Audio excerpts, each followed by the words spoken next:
We are going to set up our machine for a 3-thread narrow rolled edge. So I'm going to go down my list here. 3-thread rolled edge happens to be stitch number 14. It's going to show me that I need to get rid of the left needle, have the right needle and the upper and lower looper threaded. It's telling me here that I should have on the cover A, which I do, which is the cutting cover, that my knife should be up, that I do not need to have my 2-thread converter engaged, that my stitch finger should be on R, so I'm going to slide that back this way. Presser foot pressure should be on N, which it is over here, and that my upper looper setting should be on A, and it is on A down here. All right, so I happen to have my thread or my machine currently set up for a 4-thread overlock. So I'm going to go ahead and get rid of my left needle.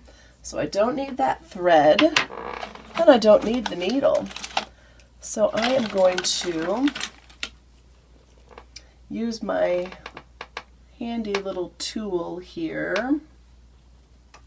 Now, normally I would say that you should have your machine turned off when you are changing needles and things, but I want the light. So I just moved my foot far away from the foot pedal here. So I'm going to use this to hold on to my needle so it doesn't fall into the machine, and go ahead and loosen it, pull it out, and tighten that screw. Always make sure when you're moving or changing or getting rid of your needles that you tighten up those set screws, because the vibration of the machine can cause it to fall out if you don't have that tightened. So I'm going to go ahead and close this now and put my needle in my little needle holder over here and just do a quick chain off here.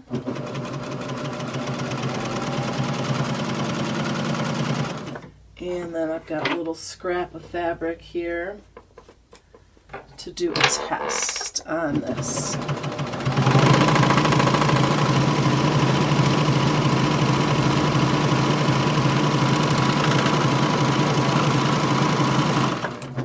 Okay, I'm pretty happy with that, but I think I can get those stitches just a little bit closer.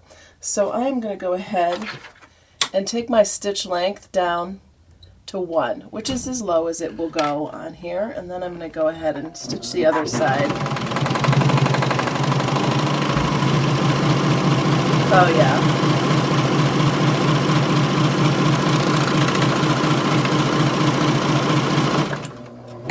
I can tell already, yeah, that's a good difference there. Okay, so I am happy with that setting. I'm actually making some Easter some linen napkins for Easter. So I'm going to go ahead and lift up that presser foot, and I'm going to go ahead and stitch these. I'm going to put my little waste tray back here.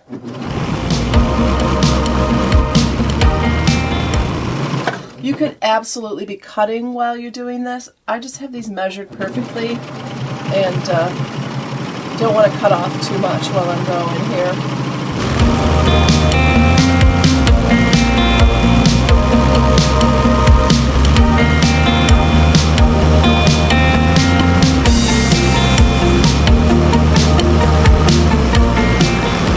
Okay, so as I'm coming to the end here, I'm going to go ahead and cross over my previous stitching. And I'm going to leave myself a little thread tail that I can thread onto a needle with a wide eye on it, or a big eye, long eye, an eye that I can actually get this through.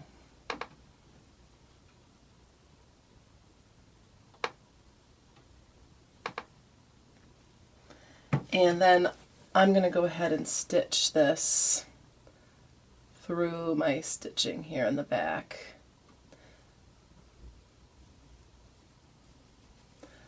A rolled edge, something like this, is one of the rare occasions when I actually thread my tail through because I'm not crossing over another seam as I would if I were in a garment. I wouldn't necessarily bury my thread, but on here I do. So there we go. Oh, yeah, that's going to match really well with the others.